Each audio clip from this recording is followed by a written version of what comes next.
Matthew chapter 20.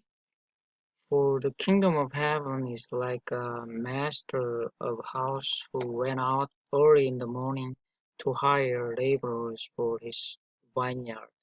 After agreeing with the laborers for a denarius a day, he sent them into his vineyard, and going out about the third hour, he saw others standing idle in the marketplace. And to them he said, "You go into the vineyard too, and whatever is right I will give you."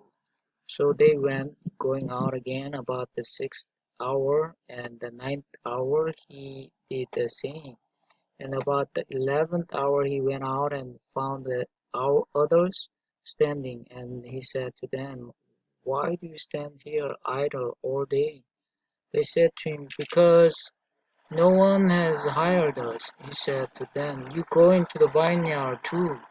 And when evening came, the owner of the vineyard said to his foreman, "Call the laborers and pay them their wages, beginning with the last up to the first."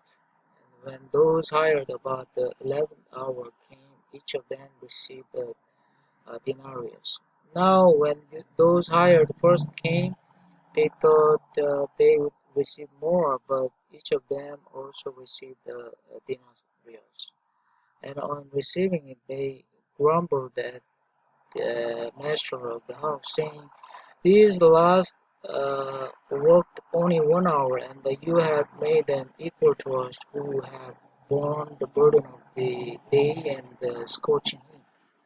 But he, but he replied to one of them, "Friend, I am doing you no wrong. Did you not agree with me for a denarius? Take what belongs to you and go. I choose to give to this last worker as I give to you. Am I not allowed to do what I choose with what belongs to me? Or do you begrudge my generosity?" So the last will be the first, and the first last. And as Jesus was going up to Jerusalem, he took the 12 disciples aside, and on the way he said to them, "See, we are going up to Jerusalem, and the Son of Man will be delivered over to the chief priests and scribes, and they will condemn him to death, and delivered him over to the Gentiles to be mocked and flogged and crucified, and that he will be raised on the third day." Then the mother of the sons of Zebedee came up to him with her sons, and kneeling before him, she asked him for something. And he said to her, "What do you want?" She said to him, "Say that these two sons of mine are to sit, one at your right hand and one at your left, in your kingdom." Jesus answered, "You do not know what you are asking.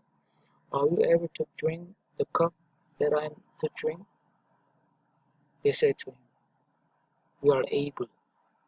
He said to them, "You will drink my cup, but to sit at my right hand and my left is not mine to grant, but it is for those for whom it has been prepared by my Father." And when the 10 heard it, they were indignant at the two brothers.